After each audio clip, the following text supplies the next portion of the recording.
반갑습니다. 2021년도 두 번째 주간 예배에 오신 여러분을 진심으로 환영합니다. 특별히 우리가 영상으로 드려지는 예배, 하나님 앞에 여러분의 가정 속에서도 신령과 진정으로 진심으로 나아가시기를 간절히 소망합니다. 이제 우리 그 자리에서 일어나셔서 임내송 부르면서 예배 드리겠습니다.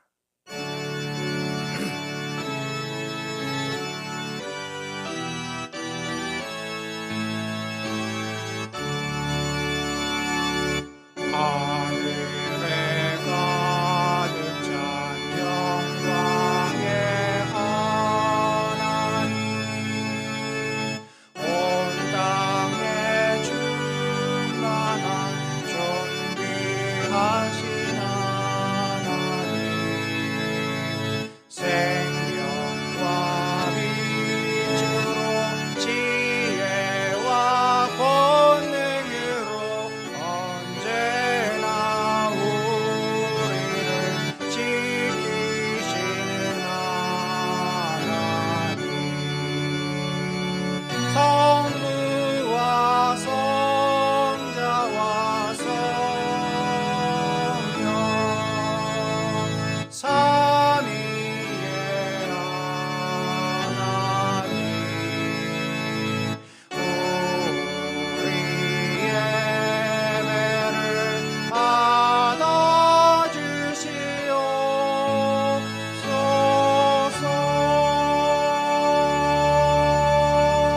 아멘.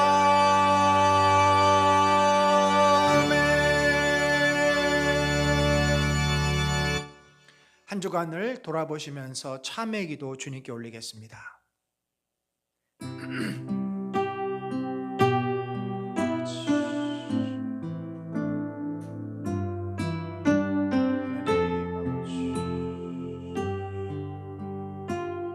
아버지, 하나님, 아버지,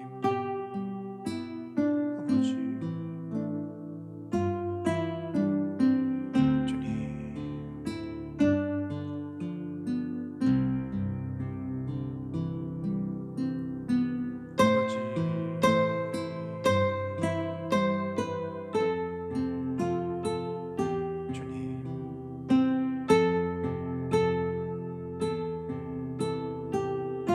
아버지, 주님, 오 주님,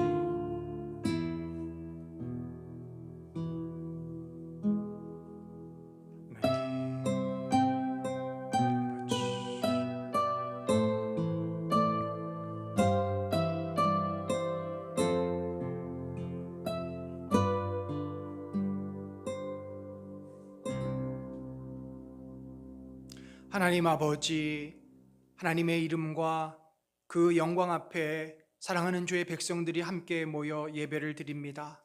비록 저희가 영상을 통하여서 각 가정에서 드리지만 우리가 2021년도도 한 공동체여 한 가족된 은혜 나눔 이 교회가 하나님의 부르심 앞에 섰고 이제 주님 앞에 우리의 마음과 중심을 모아 예배를 올려 드립니다. 기뻐 받아 주옵소서. 우리의 연약함과 우리의 교만함과 우리의 어리석은 죄가 있지만 그 모든 것을 하나님께서 우리 주 예수 그리스도의 은혜로, 그 사랑으로, 그 의로 덮으시고 우리를 주님의 귀한 자녀로 불러주심을 감사합니다. 이 예배가 그렇게 우리의 마음을 다해서 하나님을 찾고 하나님을 경험하고 성령의 임재하심과 성령의 능력과 성령의 말씀하심이 온전히 이 가운데 충만해지는 복된 예배 되도록 인도하여 주옵소서. 홀로 영광 받으시기를 원합니다. 이 모든 말씀 살아계신 예수 그리스도의 이름으로 기도드렸습니다. 아멘. 우리 다 같이 사도신경 고백하겠습니다. 나는 전능하신 아버지 하나님 천지의 창조주를 믿습니다. 나는 그의 유일하신 아들 우리 주 예수 그리스도를 믿습니다.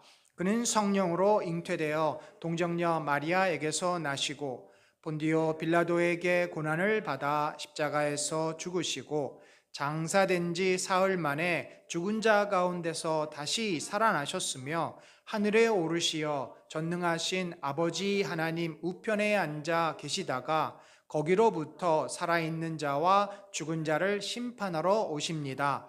나는 성령을 믿으며 거룩한 공교회와 성도의 교제와 죄를 용서받는 것과 몸의 부활과 영생을 믿습니다. 아멘. 자리에 앉겠습니다. 우리 지난 한 주간 동안 특별 새벽 기도를 드리면서 우리가 올 한 해 주제를 하나님께 더 가까이라고 이제 세웠고, 그 마음을 담아서 예수 사랑합니다, 온 마음 다하여 예수 사랑합니다, 이 고백을 올렸습니다. 이 시간에 우리 같이 같은 마음으로 예수 사랑합니다 같이 고백합시다.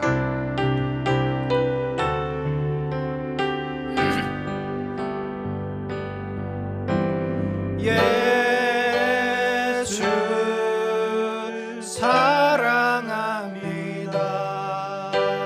사랑합니다. 온 마음 다하여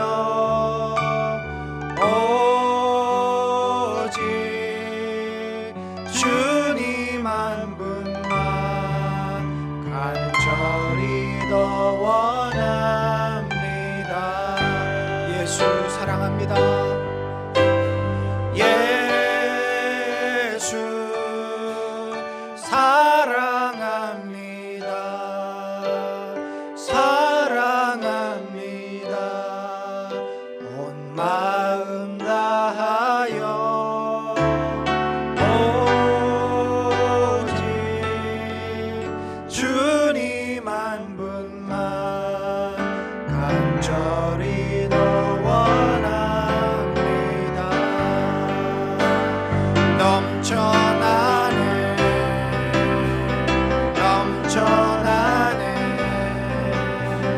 주를 향한 내 속에 갈망이 주님께로 날 이끌어 주소서.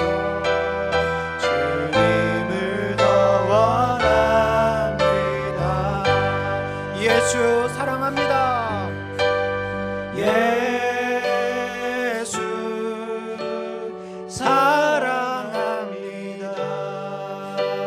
사랑합니다. 온 마음 다하여 오직 주님 한 분만 간절히 더 원합니다. 예수 사랑합니다. 예수 사랑합니다. 사랑합니다. 온 마음 다하여 오직 주님 한 분만 간절히 더 원합니다.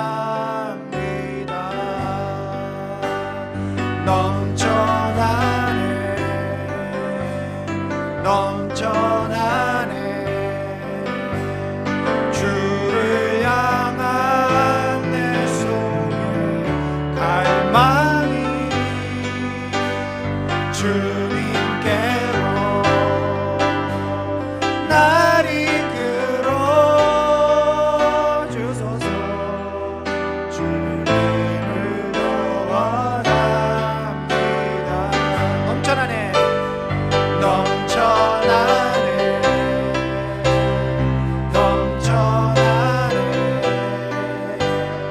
주를 향한 내 속에 갈망이 주님께로 날 이끌어 주소서. 주님을 더 원합니다.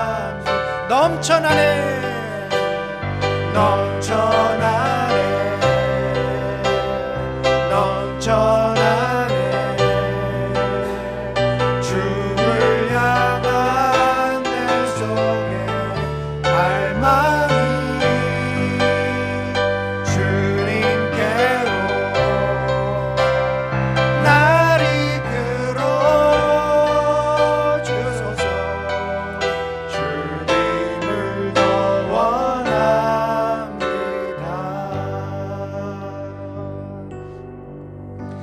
시간에 우리 기도합시다. 하나님, 올 2021년도 정말 하나님을 더 사랑하기 원합니다. 우리 주 예수 그리스도를 더 가깝게 만나고 우리 주님을 붙잡고 주님과 동행하기 원합니다. 내 안에 그 하나님을 만나고자 하는, 하나님을 사랑하고 하나님을 더 붙잡고자 하는 갈망이 계속 샘솟아 오르게 하시고 늘 주님 바라보고 주와 동행하는 우리 은혜 나는 공동체, 우리 모든 성도들 되게 하여 주옵소서. 같이 기도하겠습니다. 하나님 아버지, 우리 사랑하는 성도들의 삶에 이 거룩한 열망이 넘쳐나게 하여 주시옵소서. 올 한 해 하나님을 더 열망하며 소원하며 바라보고 하시고 하나님 믿음 안에서 머무르게 하여 주옵소서. 아버지여, 우리들이 주님을 더 바라보기 원합니다. 우리들의 마음이 더 주님께 나아가기를 원합니다. 우리가 더 주님을 아버지 향하게 하여 주옵소서. 열망합니다. 소망합니다. 아버지여, 주를 바라봅니다. 주 안에서도 믿음으로 설 수 있는 저희 공동체가 되어지게 하시고 하나님 안에서 아버지가 온전히 우리가 정말 주님을 따르며 믿음에 온전히 붙잡으며 하나님 안에 두려움 없이 모든 것을 감당해내는 저희 성도들의 삶이 되고 하나님이여 인도하여 주소서. 능력으로 붙잡아 주소서. 인도하소서. 하나님이여 영광 중에 거하소서. 함께하소서. 주여 붙잡아 주실 줄 믿습니다. 아버지 함께하여 주시옵소서. 보라, 너희는 두려워 말고 보라, 너희를 인도한 나를 보라. 우리 같이 찬양합니다.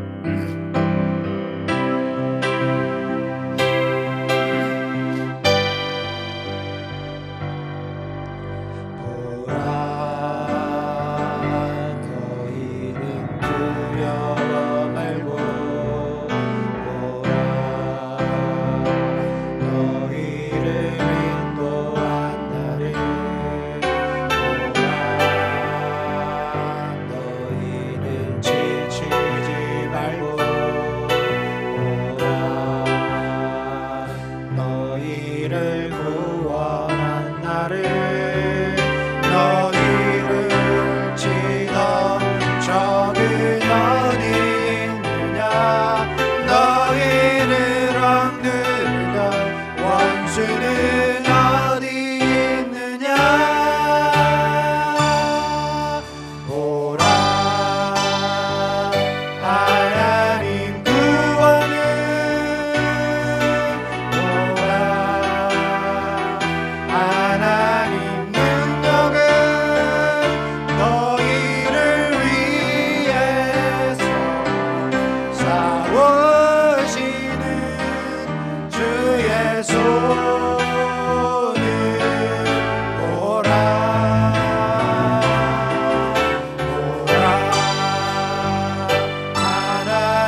여러분 2021년도도 하나님께서 저와 여러분을 위해서 이 은혜 나는 공동체를 위해서 싸우실 것입니다.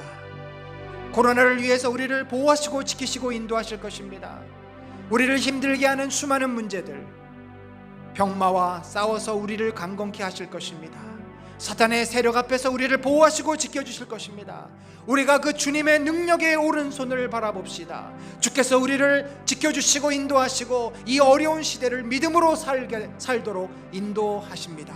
우리 주님 바라보면서 믿음으로 고백하며 기도합니다. 하나님 아버지, 주의 놀라운 능력과 은혜를 소망합니다. 하나님께서 아버지 이 힘들고 어려운 시대에 주를 바라보게 하여 주실 줄 믿습니다. 하나님 아버지, 우리를 아버지 온전한 믿음의 자리로 인도하여 주심을 믿습니다. 하나님을 바라보며 믿음으로 나아가는 성도들의 삶에 하나님의 놀라운 능력과 역사와 은혜를 인도하여 주실 줄 믿습니다. 저희는 두렵고 연약하여서 쓰러집니다. 그러나 하나님께서 우리를 붙잡아 주시고 능력과 권능의 손으로 인도하심을 믿습니다. 주께서 우리를 보호하시고 승리케 하시고 믿음을 지키고 이 코로나의 어려움 속에서 하나님을 바라보는 그 믿음으로 모든 것들을 이기며 감당할 줄로 믿습니다. 하나님이여 보호하소서, 영광 가운데 임하소서, 능력으로 아버지여 승리케 하소서. 하나님의 나라가 교회를 통하여서 가정을 통하여서 일터를 통하여서 이루어지게 하시고 하나님의 일하심이 놀랍게 드러나는 저희들의 삶이 되도록 붙잡아 주시옵소서.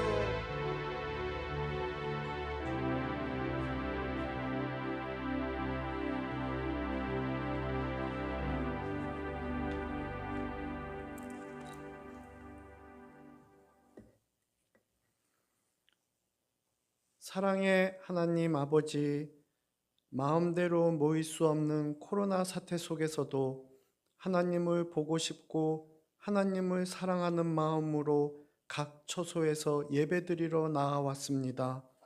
우리는 하나님을 만날 자격도 없고 하나님의 선한 응답을 받을 자격도 없음을 잘 알고 있습니다. 지난주 온 국민의 공분을 불러일으킨 정인이 사건에 기독교 교인이 관련된 사실에 우리도 놀라고 비참한 마음으로 주님께 용서를 구합니다. 그래서 더욱더 하나님의 자비에 호소합니다. 우리에게 남은 마지막 희망은 오직 예배와 기도뿐임을 고백합니다. 주님, 십자가 보혈에 의지하여 나아오는 우리에게 자비를 행하여 주옵소서. 주님의 교회를 지켜주시고 회복시켜 주시고 은혜 나눔 교회 성도들 한 명 한 명의 간절한 기도에 응답하여 주옵소서. 아픈 몸을 가지고 나아올 때 치료하여 주시고 가정의 어려움을 가지고 나아올 때 가정을 회복시켜 주시고 어려운 경제 문제를 가지고 나아올 때 넉넉할 때나 가난할 때 우리를 보호하여 주셨던 주님을 기억하게 하시고 우리의 생명보다 더 소중한 자녀 문제를 가지고 나아올 때 우리의 자녀들을 축복하여 주옵소서. 역사를 주관하시는 주님, 코로나 사태를 속히 해결하여 주옵소서. 백신이 모든 국민들에게 속히 보급되도록 도와주시고 코로나로 인해 각 사람마다 처한 어려움과 고난을 속히 끝낼 수 있게 도와주옵소서. 국민들의 마음이 나누어져 서로 비난할 때 우리는 서로 존중하고 화합하며 평화를 이루는 교회와 성도가 되게 하옵시고 지도자들에게는 하나님을 경외하고 국민을 사랑하는 정책을 펼칠 수 있게 분별력과 지혜를 주옵소서. 작년 한 해에도 은혜 나눔 교회를 지켜주셨던 주님의 도우심을 올해 새해에도 간구드립니다. 재정을 채워주시고 성도들을 모아주시고 말씀 묵상과 기도가 멈추지 않는 교회가 되게 하옵소서. 매일 주님과 동행하는 기도 운동과 매일 성경 읽기 운동을 다시 시작할 때 많은 교인들의 참여 속에 교회가 믿음으로 성장하게 도와주옵소서. 오늘 예배가 습관적인 예배가 되지 않게 하시고 무너진 마음이 회복되며 어려움 가운데서도 주님의 소망을 가지고 결단의 시간이 되는 예배가 되게 하옵소서. 주의 종이 말씀을 증거할 때 성령 하나님이 우리 마음을 두드려 주시고 예배에 참여한 우리는 마음을 열고 순종하는 자가 되게 하옵소서. 이 모든 기도를 예수 그리스도의 이름으로 기도했습니다. 아멘.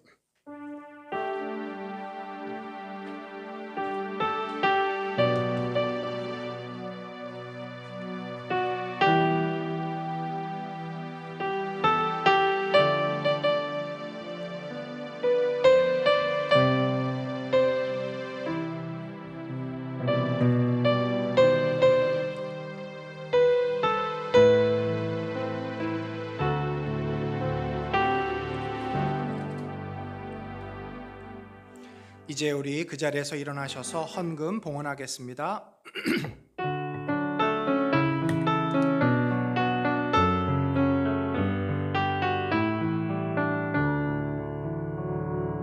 내게 있는 양육과 주께 가져와 그 발 위에 입 맞추고 대들입니다.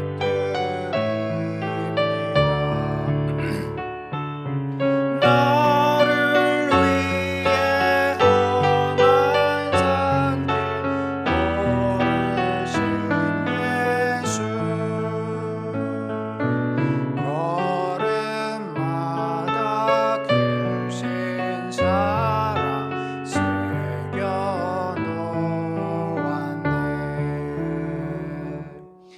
하나님 아버지, 참으로 감사를 드립니다. 작년 한 해 또 저희들을 지켜주시고 인도하셔서 우리 사랑하는 성도들이 코로나 시대의 어려움을 잘 극복하게 하셨고, 또 교회가 하나님 앞에 또 예배드리며 교회로서 잘 또 세워지게 하시니 감사합니다. 올 한 해에도 우리 사랑하는 성도들 이제 주님 앞에 귀한 자신의 예물을 올려드립니다. 정성을 다하여 드립니다.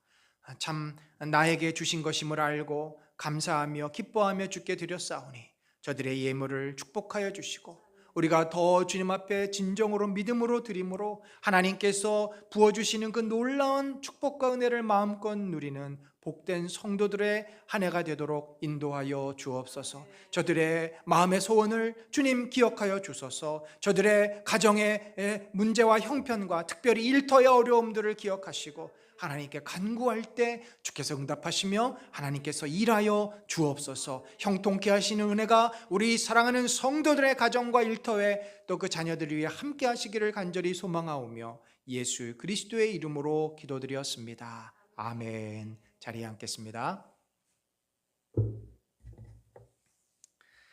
오늘도 영상으로 드리는 예배에 오신 우리 성도님들을 진심으로 환영합니다. 하나님의 축복이 여러분의 삶과 또 가정과 일터에 2021년도에도 변함없이 충만하게 넘치기를 간절히 축원합니다. 지난주 우리가 새 특별 새벽 기도회 5일 동안 진행을 했고 영상으로 매일매일 참여해 주신 분들께 진심으로 감사를 드립니다. 하나님 앞에 우리가 드린 기도 제목대로 예배대로 올 한 해 풍성한 은혜로 우리 성도들을 채워주실 줄 믿습니다. 새해 우리가 해마다 초에 건축 헌금과 선교 헌금을 작정을 합니다. 오늘 제가 이 부분에 대해서 말씀을 드릴 것이고 이제 이번 주까지 여러분 기도하신 후에 작정하시고 헌금을 해주시면 되겠습니다. 지난 연말 여러분이 해주셨던 구제헌금 88만 원, 또 성탄헌금 168만 원을 미얀마 유학생 장학금으로 120만 원, 또 말라이 식량 구제로 136만 원을 헌금했습니다. 정말 열심히 참여해 주신, 헌신해 주신 우리 귀한 믿음의 공동체 여러분들에게 진심으로 감사를 드립니다. 여러분, 재직회가 원래는 연말에도 있어야 하고 또 재직 세미나가 연초에 있어야 하는데 올해 저희가 모일 수가 없어서 재직 세미나를 못했습니다. 대신에 올해도 재직이 교회에 세워져야 하고 그래서 재직 세미나를 오늘 재직회에 여러분이 참석하시는 것으로 하려고 합니다. 예배 후에 12시 15분쯤에 어제 여러분에게 보내드렸던 줌 주소 제가 이따가 바로 직전에 한 번 더 보내드립니다. 그 주소로 들어오시면 우리가 줌으로 또 이 공동체를 만나는 기쁨이 있습니다. 그래서 한 3, 40분 정도 제가 가급적 빨리 진행을 해서 마치려고 합니다. 여러분들 꼭 재직들, 특별히 이번에 신규로 재직되시는 분들까지 제가 명단에 다 보내드렸습니다. 한 분도 빠지지 마시고 들어오셔서 같이 우리가 재직해, 또 작년 한 해 동안 하나님께서 베풀어 주셨던 은혜, 또 올해 우리들에게 허락해 주실 은혜, 우리 그런 것들을 좀 나누면서 이 재직 세미나를 진행하도록 하겠습니다. 여러분, 2021년도에도 매일 30분 기도와 또 매일 20분 성경 읽기가 내일부터 시작이 됩니다.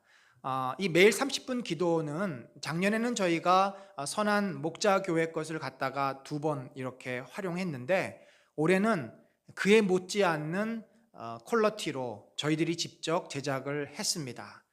우리 사역자들과 또 집사님의 도움으로 저희들이 아주 여러분 보실 때 이거 우리 교회에서 만든 거 맞아? 할 만큼, 이게 유튜브에서 어느 교회에서 만든 거 아니야? 할 만큼 깜짝 놀랄 만한 수준의 그런 영상을 저희들이 제작하고 있습니다. 그래서 이것을 통해서 우리가 함께 매일 30분씩 기도를 하려고 합니다. 여러분, 이 영상을 듣다 보면은 정말 한 20년 차 베테랑 그 아나운서 같은 목소리가 들립니다. 너무나 이 참 아름다운 목소리로 녹음에 참여해 주신 우리 안 집사님께 감사를 드리고, 얼마나 이 소리가 좋은지 정말 우리가 편안한 상태에서 함께 기도할 수 있습니다. 뿐만 아니라 올해부터는 우리가 매일 20분씩 약 15분에서 그 정도 됩니다. 성경 읽기를 하는데 성인판 어몽지저스입니다. CGN TV에서 얼마나 이 영상을 잘 만들어 주셨는지 앞부분에는 목회자들의 성경 본문 설명이 간단하게 있고, 그다음에 바이블 성경으로 이제 본문을 창세기부터 쭉 읽어줍니다. 그래서 하루에 한 2장 내지 3장씩 나가고, 뒤에는 시편이 좀 붙어 있습니다. 또 사파도 들어가 있고, 그래서 여러분이 전혀 지루해하시지 않고 정말 흥미진진하게 귀에 쏙쏙 들어오게 그 20분 성경을 읽게 되고, 이 프로그램을 따라가면 올 한 해 성경을 일독하게 됩니다. 얼마나 이 코로나 시대에 우리에게 주신 하나님의 귀한 선물인지 모릅니다. 우리 모든 성도들이 이제 여기에 참여했으면 좋겠고, 작년에 이 참여하셨던 분들에게 제가 좀 더 덧붙여서 이따 오후에 여러분을 단톡방으로 초대해 드리고, 내일부터 매일매일 유튜브 들어오실 수 있는 URL을 보내드리도록 하겠습니다. 연말정산 위한 기부금 영수증 필요하신 분들은 신청해 주시기를 바랍니다. 광고 드린 대로 다음 주부터 3주간 선교사님들을 모시고 코로나 시대의 선교에 대한 말씀을 듣겠습니다. 17일은 이창훈 선교사님, 24일은 박대훈 선교사님, 31일은 주의지 선교사님이십니다. 이제 우리끼리 한번 인사 나누도록 하겠습니다. 여러분들 좌우 돌아보시면 인사하겠습니다. 반갑습니다. 환영합니다. 우리 가정에 계신 분들도 서로 인사합시다. 여러분, 제가 여러분 지금 얼굴 떠올리시면서 인사하고 있는 거 아시죠? 잘 오셨습니다. 환영합니다. 반갑습니다.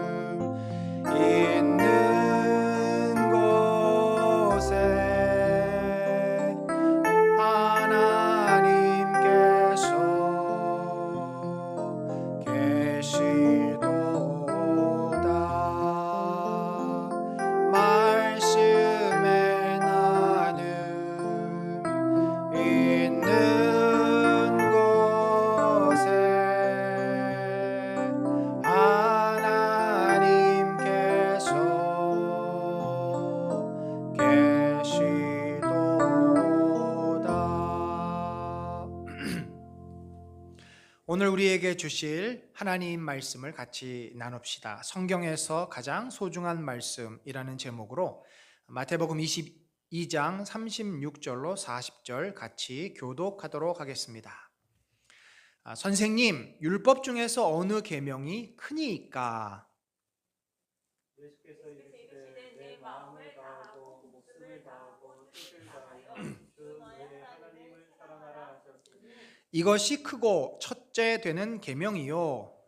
첫째는 그와 같이 내 이웃을 내 자신같이 사랑하라 하셨으니. 같이 읽습니다. 이 두 계명이 온 율법과 선지자의 강령이니라. 아멘. 여러분, 제가 연초에 지난주와 이번 주 2주간에 걸쳐서 우리가 신앙생활에 있어서 가장 중요한 기준이 되고 또 가장 중요한 말씀인 하나님 사랑과 이웃 사랑에 대한 그런 성경 말씀을 함께 살펴보고 있습니다. 우리가 하나님을 더 가까이, 그것이 하나님 사랑의 출발입니다. 그래서 하나님을 모시고 마음에 품고 하나님을 닮아가고 배우고 경험하고 이제 그러면서 내 안에 하나님의 사랑이 조금씩 구체화되죠. 우리는 사랑을 할 줄 모르고 사랑이 무엇인지 모르는 인생들입니다. 그런데 하나님을 경험하면 사랑이 무엇인지를 알게 됩니다. 그래서 내 안에 사랑이 조금씩 생기는데 이제 그 관심이 하나님의 사랑을 경험하면 나에게서 이웃들에게로 눈이 돌려지죠. 그래서 우리가 하나님의 사랑을 경험한 사람은 자연스럽게 이웃을 사랑하게 됩니다. 그런데 그 이웃을 사랑할 때 우리가 넘어가야 할 매우 중요한 한 장애물이 있습니다. 그래서 이 장애물을 넘지 못하고 이웃을 사랑하면 이웃을 사랑하는 것이 아니라 이웃을 괴롭히는 결과로 이게 될 수도 있습니다. 오늘 본문이 바로 그거죠. 오늘 본문에서는 내 이웃을 어떻게 사랑하라고 합니까? 내 자신을 사랑하는 것처럼 내 이웃을 사랑하라. 그러니까 이웃 사랑의 중요한 넘어가야 될 산은 뭐냐면 자기 사랑이라는 것입니다. 자기를 진실로 사랑하는 사람이 이웃도 진실로 사랑할 수 있습니다. 여러분, 진정한 이웃 사랑은 바로 자기 사랑에서 시작이 됩니다. 자, 자기 사랑이 뭘까요? 우리가 자칫 잘못하면은 자신을 너무나 과대하게 생각하고 과대하게 사랑합니다. 그것이 자기애입니다. 나르시즘입니다. 나를 너무나 중요하게 생각하고 나 자신에게 너무나 집착해요. 그래서 나 외의 모든 사람은 다 나를 위해서 존재하는 것처럼 아나무인이 됩니다. 우리가 탕자의 비유에서 그 둘째 탕자가 그런 자기에 빠져 있는 현대인의 모습입니다.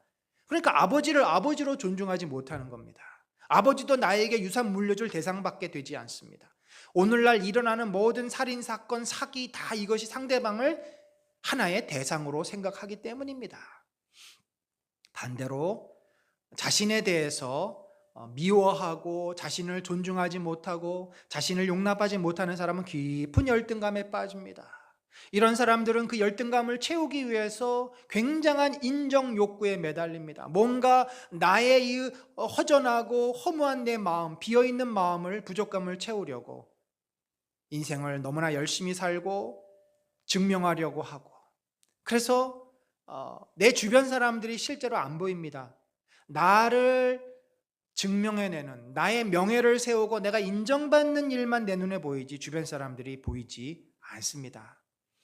여러분, 그래서 우리가 자신을 진정으로 볼 줄 알고 자신의 감정을 느낄 줄 알고 자신을 존중하고, 때로 내가 잘못했을 때는 회개하고, 여러분 회개가 그래서 중요해요. 자신의 잘못을 인정하는 게 회개입니다. 고백하고 인정하는 게. 회개할 줄 아는 사람은 그래도 진실한 사람입니다. 여러분, 이렇게 자신의 이 연약함도 받아들이고 잘못된 것을 회개할 수 있는 상황이 돼야 나를 이제 용납하고 받아줄 수 있는데, 이게 생각보다 쉽지가 않아요. 여러분, 자신의 연약함을 바라보는 것을 우리가 너무나 힘들어하기 때문에 회피합니다. 덮어버립니다. 그래서 주님은 먼저 너희가 이웃을 사랑하기 전에 너희 자신을 사랑해라. 너희 자신과 화목하고 너희 자신을 용납하라. 너희 자신을 받아줘라 라고 요청하십니다. 여러분, 우리가 나를 참 사랑해 주고 싶어요. 그런데 우리가 우리를 너무나 잘 알지 않습니까? 우리가 얼마나 못된 죄인인지, 이기적인 사람인지, 우리가 얼마나 교만한지, 우리가 얼마나 내 마음속에 더럽고 추악한 악이 많은지. 그래서 나를 용납한다는 것이 사실 쉽지가 않습니다. 우리는 나도 모르게 우리를 미워하고 있어요. 우리를 증오하고 있습니다. 그런데 여러분, 우리 예수를 믿는다는 게 뭘까요? 예수를 믿는다는 것은 그러한 부족한 나, 죄인으로서의 나, 인정받지 못하고 늘 모자란 나, 그 나를 하나님께서 받아주셨고 하나님의 자녀로 불러주신 것이 바로 구원 아닙니까? 그래서 성경은 우리가 보라, 이전 것은 지나갔으니 새로운 피조물이 되었다라고 말씀합니다. 우리는 죄를 지었고 부족하고 연약한 그런 인생이 아니라 하나님의 자녀라는 새로운 아이덴티티와 신분을 갖게 되었습니다. 나를 바라볼 때 과거에 얽매여서 공중의 권세 잡은 자의 그 종로를 타던 그 과거에 내가 얽매여서 계속 나를 바라보고 나를 정죄하는 것은 진정한 구원의 축복을 누리는 것이 아닙니다. 물론 그 과거의 죄에서 내가 노임을 받고 풀려나야만 내가 내 스스로를 존중할 수 있습니다.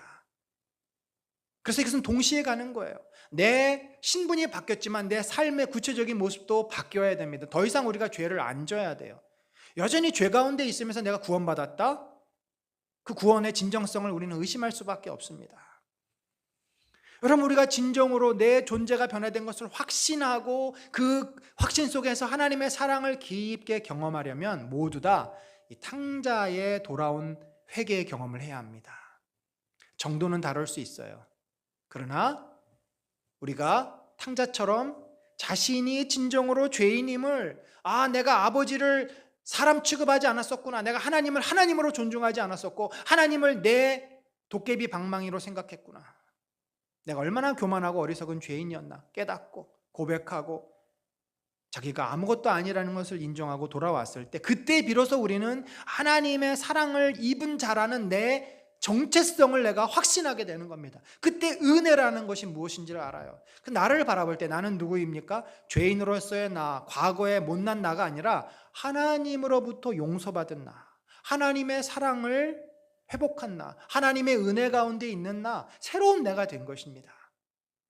그것이 바로 우리가 용납과 용서의 경험이고, 그 진정한 구원의 은혜를 경험한 사람은 이제 다른 사람을 향해서 시각이 바뀝니다. 여러분, 우리가 우리 자신에 대한 시각이 바뀌는 게 결코 쉽지 않아요. 나를 새롭게 해석해야 됩니다. 나의 과거의 경험에서 놓여야 합니다. 그게 참 힘들어요. 그래서 우리는 늘 하나님과 동행하면서 그 하나님의 사랑을 확인하고 하나님이 나를 어떻게 대하시는지 경험하고, 그 경험 속에서 내 시각은 점점 저주스럽고 후회스러운 시각에서 소망과 회복과 새로운 시각으로 바뀝니다. 우리가 그렇게 조금씩 변화되고 나 자신을 용납하게 되면 이제 이웃들도 하나님이 나를 대했듯이 대할 수 있는 눈을 갖게 됩니다. 예수님이 삭개오를 어떻게 바라봤어요? 비난과 정죄의 눈으로 바라보지 않으셨습니다. 그런데 바리새인들은, 여전히 자기를 사랑하지 못했던 교만했던 바리새인들은 삭개오를 비난과 정죄로 바라보고 그를 사람 취급하지 않습니다.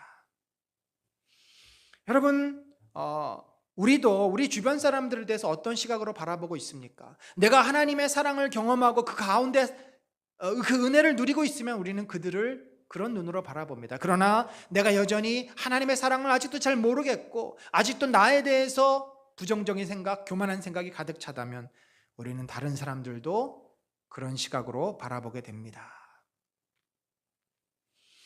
이웃을 사랑한다는 것은 하나님이 나를 용납하고 배려했듯이 나도 그들을 용납하고 배려하고 품어주고 받아주는 것입니다. 우리가 이웃을 사랑할 때 그 사람이 사랑받을 만한 행동을 했기 때문에, 나한테 잘했기 때문에 우리가 그들을 용납하고 사랑하는 것이 아닙니다. 사랑은 그들로부터 시작되는 것이 아니라 하나님으로부터 시작이 돼서 내 안을 거쳐서 내 안에서 밖으로 나가는 것입니다. 내가 하나님의 사랑을 받았기 때문에 나도 그들을 사랑합니다. 나도 귀한 존재라는 것을 하나님으로부터 경험했기 때문에 나도 그들을 배려하고 그들을 귀하게 여깁니다. 누군가가 나에게 어떻게 했느냐가 중요하지 않습니다. 누군가가 나에게 뭘 얼마나 신세를 갚았느냐, 그거 중요하지 않습니다. 이미 우리는 하나님으로부터 넘치는 은혜와 사랑을 받았습니다. 따라서 우리는 그 대상이 누구든지, 잘났던지 못났던지, 멀리 있던지 가까이 있던지, 내 가족이든 남이든지 동일한 마음으로 그들을 존중하고 배려하고 섬길 수 있는 것, 그것이 바로 주님이 우리에게 말씀하시는 이웃 사랑입니다. 여러분, 우리가 이제 올 한 해 하나님을 정말 사랑해서 하나님의 그 은혜를 경험하고 깨닫고 진정으로 이웃들을 바라보고 용납하고 이웃들을 섬기고 사랑하기를 원하는데, 이 방법을 우리가 좀 더 구체적으로 생각해 봅시다. 사랑은 실천되어야만 그것이 진정성이 드러납니다. 입으로 하는 사랑은 사랑이 아닙니다. 믿음과 사랑은 다 같은 것이죠. 믿음도 그렇고 사랑도 그렇고 실제 삶에서 드러나야 합니다. 구체적인 방법에는 두 가지가 있습니다. 하나는 직접적인 방법이 있겠고 하나는 간접적인 방법이 있습니다. 이 직접적인 방법은 바로 내가 만나고 경험하는 사람들을 하나님이 나를 사랑했듯이 그러한 마음으로 대하는 것이죠. 코로나 시대에 우리가 굉장히 제한된 사람들을 만납니다. 가족과 직장이나 내가 자주 가는 곳에서 만나는 몇몇 사람, 정말 손에 꼽습니다. 그럼 그들을 우리들이 어떻게 대했습니까? 올 한 해는 작년과 다르게 우리 가족들을, 내 아내를, 내 남편을, 내 부모를, 내 자녀를, 또 내 직장 동료를, 주변 사람들을 정말 진심으로 대할 수 있기를 소망합니다. 하나님이 나를 대하셨듯이 그들을 있는 모습 그대로 받아주고 용납하고 기다려주고 배려해 줄 수 있는 그런 따뜻한 예수님의 마음을 품고 예수님의 사랑을 나누는 우리 모두가 되기를 소망합니다. 두 번째, 이 간접적인 방법. 사실 오늘 제가 여러분과 함께 이 간접적인 방법을 좀 더 많이 나누고, 그리고 이 면에 있어서 우리의 헌신의 문제를 함께 좀 살펴보려고 합니다. 바로 간접적인 방법은 우리가 힘을 모아 교회를 세워서 교회를 통해서 하나님의 사랑이 이 이웃과 세상에 전해지는 것입니다. 여러분, 하나님은 우리에게 하나님을 경외하고 사랑할 뿐만 아니라 이웃을 사랑하라고 말씀해 주셨는데, 그것을 교회를 통해서 우리가 할 수 있다는 거죠. 우리는 교회를 세우도록 부르심을 받은 자들입니다. 그래서 은혜 나는 공동체라고 하는 이 교회를 우리들이 세웠고 함께 만들어 가고 있습니다. 이 교회를 우리들이 사랑하고 또 세워가고 헌신하고 헌금함으로써 교회를 통해서 이 하나님의 사랑이 주변과 세상에 흘러가게 됩니다. 여러분, 하나님은 이 땅에 왜 교회를 세우셨습니까? 바로 세상을 구원하기 위해서 교회를 세우셨습니다. 어둠과 절망으로 가득 찼던 AD 30년 AD 그 초반에 예수 그리스도 메시아가 오심으로 그 땅에 빛이 비춰졌습니다. 그리고 예수님은 온 인류를 향해 자신을 주셨고 그를 믿는 자들이 초대 교회를 세웠고 오늘날 한국 교회가 우리에게 선물로 주어졌습니다. 이 교회는 바로 하나님의 나라를 이 세상에 드러내는 곳입니다. 교회를 통해서 하나님은 세상을 구원하시고 세상을 사랑하시고 하나님의 긍휼과 자비와 은혜를 보여주십니다.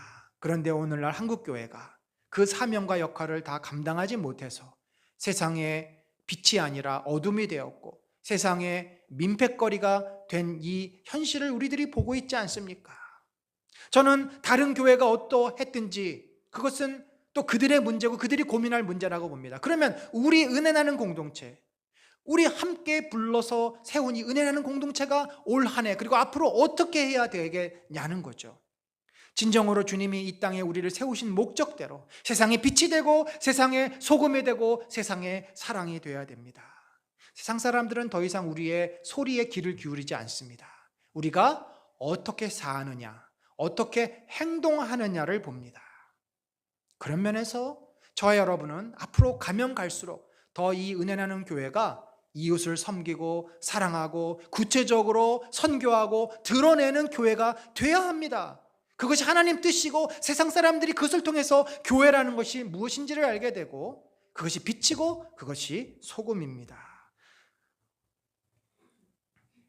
우리 교회는 처음 개척 때부터 선교사님 4분을 섬겼고 작년에는 이제 6분을 우리들이 섬겼습니다.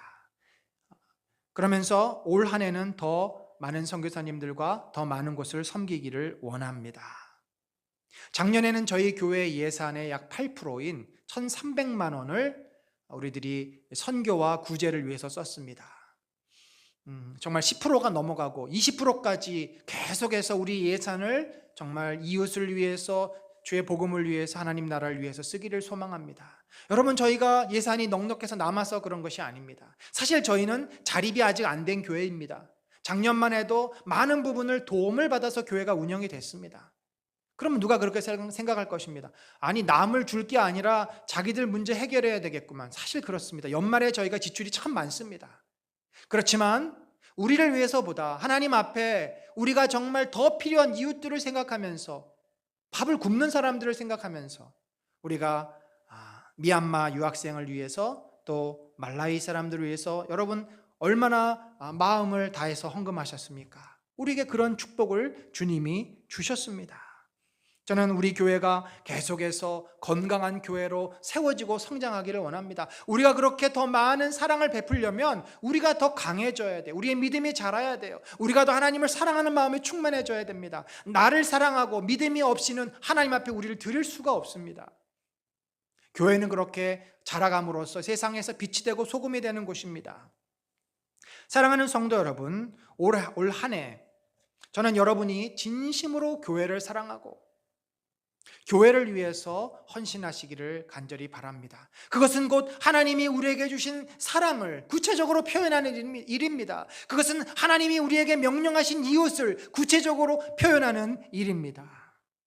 여러분이 하나님을 사랑하고 이웃을 사랑하는 마음으로 최선을 다해서 교회에 헌신하시고 교회에 헌금하시면 교회는 점차 세워질 것이고, 그것을 통해서 세상의 빛으로 소금으로 더 많은 이웃과 더 많은 어려운 자들과 선교를 위해서 헌신하고 쓰임을 받게 될 것입니다. 그래서 올해 우리가 이 사역을 감당하기 위해서 오늘 여러분과 함께 헌금을 작정하려고 합니다. 우리가 헌금을 작정하기에 앞서서 제가 1년에 딱 한 차례 연초에 헌금 설교를 하고 헌금 작정을 합니다.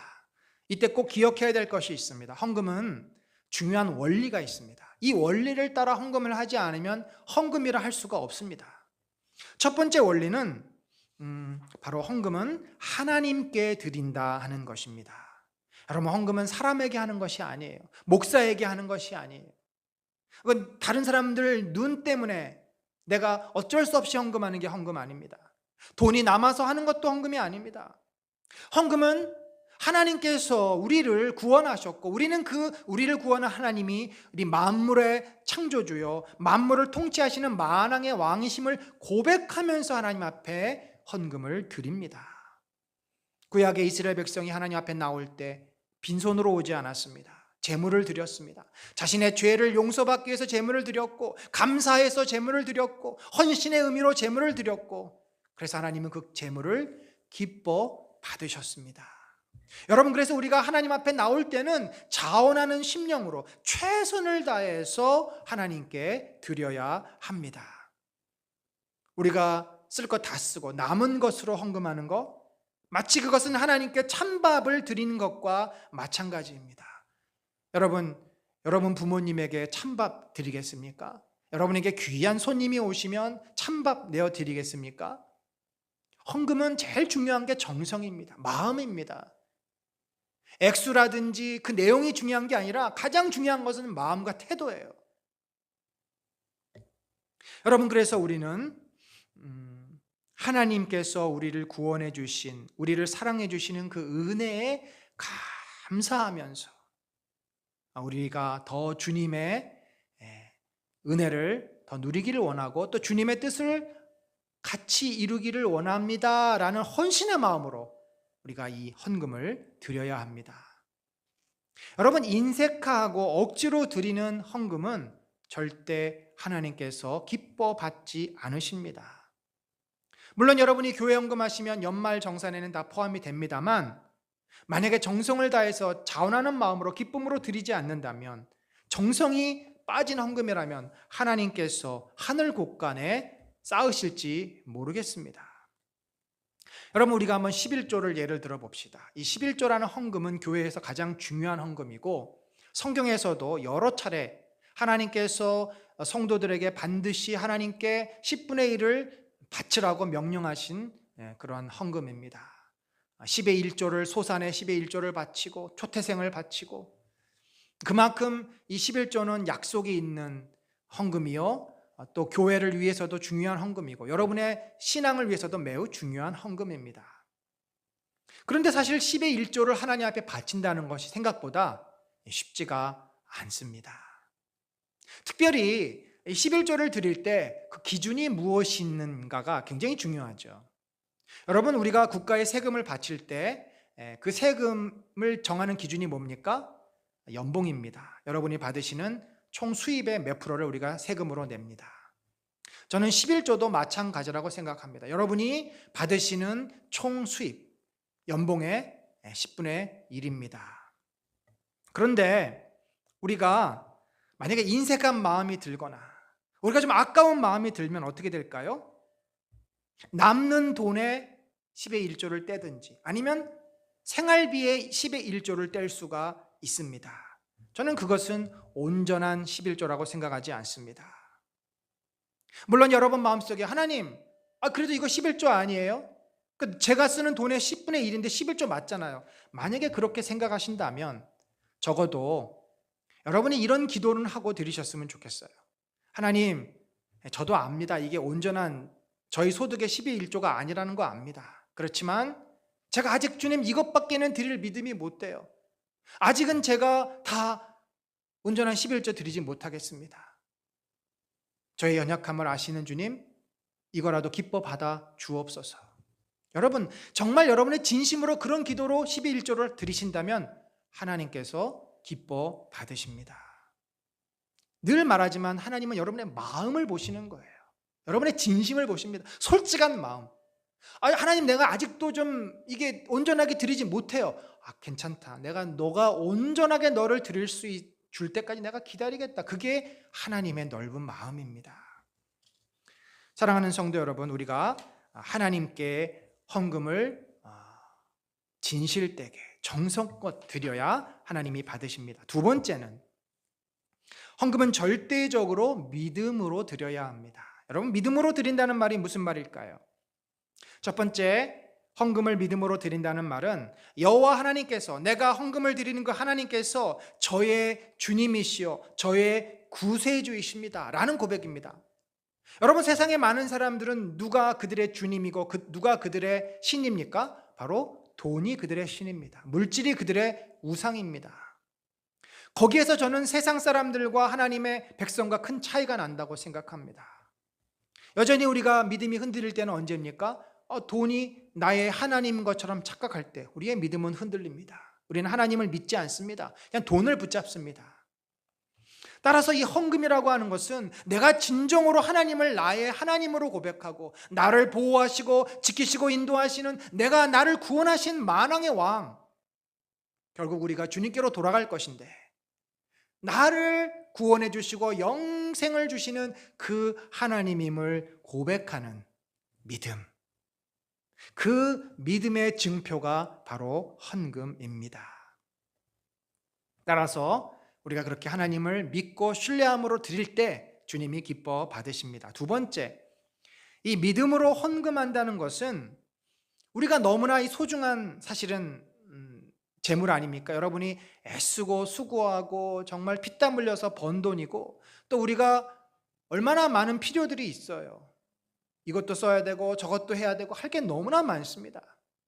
그런데 정말 나에게 소중하고 내가 필요한 이것을 구별해서 하나님께 드렸습니다.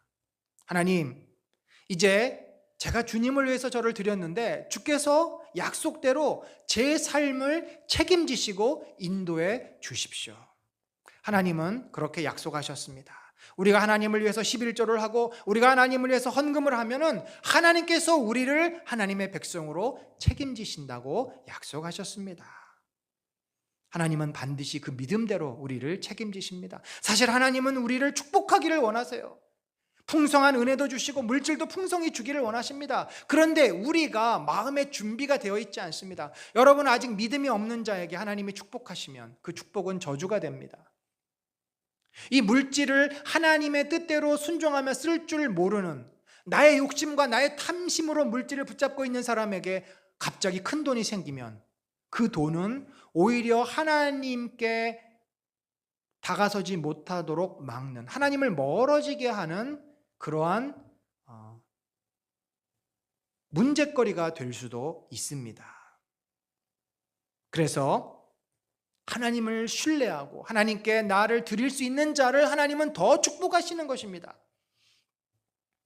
사랑하는 성도 여러분, 우리가 이런 태도로 하나님을 경외하고 하나님을 진정으로 믿는 마음으로 헌금했을 때 하나님은 우리의 헌금을 기뻐 받으시고 우리의 인생을 반드시 책임져 주실 줄로 믿습니다. 제가 작년 가을에 이제 갑자기 집주인이 집을 옮기라 그래서 이사를 가야만 됐습니다. 여러분 잘 아시죠? 작년 하반기에 전셋집 구하기가 너무나 어려웠고 전셋값이 하루 지나면 막 올라가지고 정말 저희가 이 서울시 안에서 살 집을 찾기가 너무 어려웠어요. 그래가지고 이 연립주택 같은 데로 가려고 했는데 거기는 또 방이 마땅한 방이 없었습니다. 그래서 이렇게 저렇게 찾고 있는데 천호 감리교회 권사님과 장로님이 하는 부동산에다가 물어봤어요.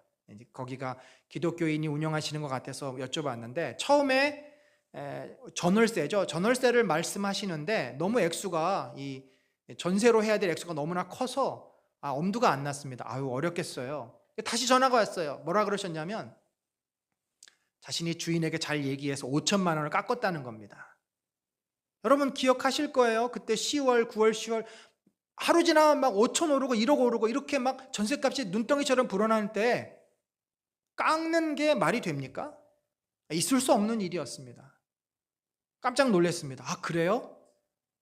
그래서 용기를 내가지고 은행에 문을 두드렸고 은행에서도 제 소득으로는 사실은 전세 대출을 받을 수가 없어요. 그런데 정말 친절하게 그 은행 직원이 카드 사용한 한도를 가지고 대출을 받을 수 있는 방법을 알려주셨고 더군다나 그때 말했던 이자보다 요번에 가보니까 이자가 한 1.3%가 떨어졌더라고요. 너무나 감사한 일입니다. 저는 늘 이렇게 하나님께서 필요하면 또 채워주시고 인도해 이거를 평생 경험하면서 삽니다. 사랑하는 성도 여러분, 이제 우리가 하나님 앞에 올 한 해 정말 믿음으로 살기를 소망하고 이 교회를 통해서 하나님의 뜻이 드러나기를 간절히 바라면서 여러분이 올 한 해 동안 그렇게 헌신할 건축 헌금과 선교 헌금을 작정하기를 원합니다. 이 건축 헌금을 우리가 왜 해야 할까요? 사실 우리가 무슨 건물을 짓는 것도 아닙니다. 그리고 앞으로 건물을 지을 생각도 없습니다. 다만 건축 헌금을 하는 것은 저희가 교회로 모이고 교회가 운영돼서 이 하나님의 뜻을 이 땅에서 효과적으로 드러내기 위한 공간이 필요해서입니다. 사실 이번 코로나 시대에 비대면 예배가 많이 드려졌기 때문에 많은 교회들이 어려웠습니다. 월세를 내기가 힘들었습니다. 저희도 한 달에 월세와 관리비와 부가세를 합해서 한 400여만 원을 내고 있습니다만 제가 소속된 동서울로에 많은 교회들이 굉장히 큰 어려움을 겪었고 다행히 노회에서 노회 회비를 모은 그 돈과 또 여러 큰 교회들에서 헌금한 돈으로 저희도 거의 200만 원 가까운 돈, 50만 원씩 4차례에 걸쳐 도움을 받았습니다. 여러분 사실 우리가 이렇게 여러분이 힘을 써서 건축 헌금을 해주시면 저희들이 적어도 이 문제를 해결하고 우리들이 교회를 세워갈 수 있습니다. 저는 이 교회 건물과 우리가 운영비로 쓰는 것은 최소화하려고 합니다. 그래야만 우리들이 이웃을 돕고 섬기는데 더 많은 헌금을 할 수 있습니다. 근데 아직은 저희가 자립이 안 되기 때문에 늘 사실은 좀 허덕이는 상황입니다. 여러분의 헌신과 여러분의 수고가 그래서 더 필요한 것입니다. 두 번째로 우리가 작정할 헌금은 선교 헌금입니다. 여러분 제가 금요일 날 단톡방에 이재욱 선교사님이 보내주신 탄자니아 은베아 지역의 사역 유튜브를 보내드렸습니다. 보신 분은 알겠지만 참 이 선교사님이 가신 지 지금 한 3년째 되시는 것 같은데 작년 저희들도 기도했죠. 이 그레이스 센터를 지어서 거기서 이 아주 눈이 똘망똘망한 아이들을 모아다가 한 200여 명 모아다가 성경 공부도 시키고 그 가운데는 그 흑인인데 얼굴이 하얀 애도 나옵니다. 유전적으로 문제가 있어서 그런 아이들이 얼마나 그 흑인들 사이에서 사는 게 어렵겠어요. 장애인들, 눈 안 보이는 아이들, 또 다리 불편한 아이들, 장애인 사역과 지역 사역하는 그 영상을 보면서 우리들이 그렇게 큰 돈은 아니지만 매월 후원하고 또 기도하는 선교사님들 탄자니아에서, 마다가스카르에서, 또 말라위에서 얼마나 그들이 참 귀하게 이 사역을 하고 있습니까? 사랑하는 성도 여러분, 우리가 작년엔 6분 섬겼지만 올해는 7분의 선교사님과 3곳의 기관을 섬기려고 합니다. 여러분의 또 헌신과 여러분의 수고가 필요합니다. 그래서 우리가 마음을 모아서 그들을 섬길 때 그곳에도 하나님의 나라가 이루어갈 줄로 믿습니다. 사랑하는 성도 여러분, 우리 모두가 지난해 힘든 코로나 시대를 보냈고 올해도 여전히 보내고 있습니다. 감사하게도 우리 성도들은 정말 이 은혜 나는 공동체를 진심으로 사랑하는 마음으로 열심히 여러분이 헌금해 주셨습니다. 교회에 오나 오지 않나 은행 계좌를 통해서 여러분이 최선을 다해서 헌금해 주셔서 얼마나 감사한지 모릅니다. 재작년에 비해서 작년에 헌금이 줄지 않았습니다. 오히려 소폭 더 늘었습니다. 제가 작년 초에 여러분에게 그렇게 말씀을 드렸습니다. 여러분이 최선을 다해서 주님 앞에 헌금을 하면 부족한 나머지가 생길 경우 그 부분을 하나님이 반드시 채워주실 것입니다. 놀랍게도 작년 한 해 하나님께서 외부에서 많은 분들을 통해서 그 부족한 부분들을 채워주셨고, 놀랍게 저희가 개척한 이후로 작년에 처음으로 이 적자에서 흑자로 바뀌었습니다. 물론 우리 자체 헌금은 아니었지만 외부의 도움의 손길이 많았기 때문에 우리가 작년 한 해는 빚 없이 오히려 남을 수 있었습니다. 얼마나 감사합니까? 심지어 제가 개척한 지 2008년이니까 13년이 흘렀는데 어느 성도님에게 전화를 받았어요. 그때는 집사님이었는데 지금 권사님이 되셨더라고요. 그 사이에 한 번도 제가 못 뵀던 분인데 그런 분한테 전화가 와서 헌금을 해주시고 얼마나 참 놀랍고 감사한 일인지 모르겠습니다. 하지만 여러분, 저는 개인적으로 기도하고 있는 제목이 있습니다. 주님, 이렇게 외부의 참 성도님들이 연약한 교회를 위해서 이름도 없이 빚도 없이 하나님 앞에 헌신하고 헌금하며 그래서 하나님이 저들을 축복해 주시는데, 주님, 그 축복 저희 교인들도 좀 받을 수 있게 해주십시오. 그렇게 기도하고 있습니다. 주님, 우리 교회가 외부의 도움으로 운영되고 선교하는 교회가 아니라 우리의 믿음과 우리의 헌신과 우리의 노력으로 운영되고 선교하는 교회가 되게 하여 주옵소서. 그렇게 여러분, 제가 기도하고 있습니다. 그래서 하나님이 우리 교인들을 더욱 축복하시고 우리가 그 주님의 축복을 받았기 때문에 더욱 주님 앞에 이 교회를 튼튼하게 세워나가면서 하나님이 교회에게 주신 사명, 세상의 빛이 되고 소금이 되고 땅끝까지 이르러 복음을 전하고 하나님의 나라를 세우고 이웃을 사랑하는 그 사명을 감당할 수 있는 교회가 되기를 소망합니다. 사랑하는 성도 여러분, 올해 우리가 매일 30분 기도를 통해서 또 매일 20분 성경 말씀을 읽음으로써 하나님을 더 찾고 갈망하고 하나님 앞에 가까이 나아가고 하나님을 사랑하기 원합니다. 아울러서 내 주변에 있는 이웃들을 주님이 나를 대해 주셨던 그 마음으로, 넉넉한 마음으로 대하기를 소망합니다. 뿐만 아니라 여러분의 그 하나님을 향한 사랑과 이웃을 섬기고자 하는 그 마음이 모아져서 교회를 그 어느 때보다도 이 코로나 시대 보이지도 않고 모일 수도 없지만 교회를 염려하고 생각하고 기도하고 교회를 향해서 헌신하고 교회를 향해서 사랑하는, 교회를 해서 헌금하는 그런 복된 한 해가 되기를 간절히 소망합니다. 그러면 하나님께서는 여러분의 그 헌신과 수고와 헌금을 통해서 이 교회를 어렵고 힘든 코로나 시대에 더 든든히 세워갈 줄로 믿습니다. 여러분은 교회가 세워지는 영광을 경험할 것입니다. 뿐만 아니라 하나님께서는 여러분 각자에게 구체적으로 하나님이 어떻게 여러분에게 갚으시고 축복하시는지 그 놀라운 믿음의 경험을 하실 줄로 믿습니다. 하나님은 여러분을 축복하시기 위해서 기다리고 계십니다. 우리가 먼저 믿음으로 주님 앞에 나의 것을 드리면 주님은 기쁨으로 우리의 모든 필요를 채워 주실 줄로 믿습니다. 이런 놀라운 은혜가 올 한 해 우리 은혜 나는 공동체 사랑하는 성도들의 가정과 우리 모든 성도들의 삶에 넘치시기를 예수 그리스도의 이름으로 축원합니다. 아멘. 하나님 아버지, 참으로 이 연약한 자들을 주님이 불러주시고 인도하셨음을 감사합니다. 저희들에게 귀한 교회를 허락하셨고 이 코로나 시대에 어렵지만 교회를 잘 섬기고 이끌어오게 하시니 감사합니다.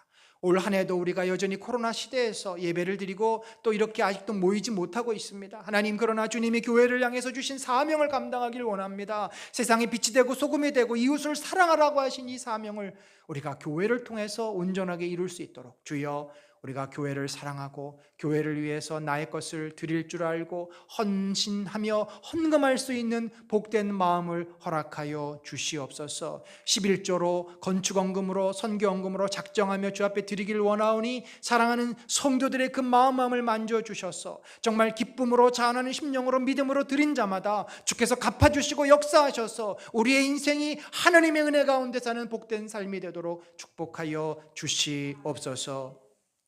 지금은 우리 구주 예수 그리스도의 놀라우신 은혜와 하나님 아버지의 무한하신 사랑과 성령님의 감화 감동 교통하심을 믿음으로 하나님을 더욱 바라보고 사랑하며 믿음으로 또 하나님을 사랑하는 마음으로 나의 것을 귀하게 주 앞에 드리기를 작정하는 심령 위에 지금부터 영원까지 함께 하실지어다. 아멘.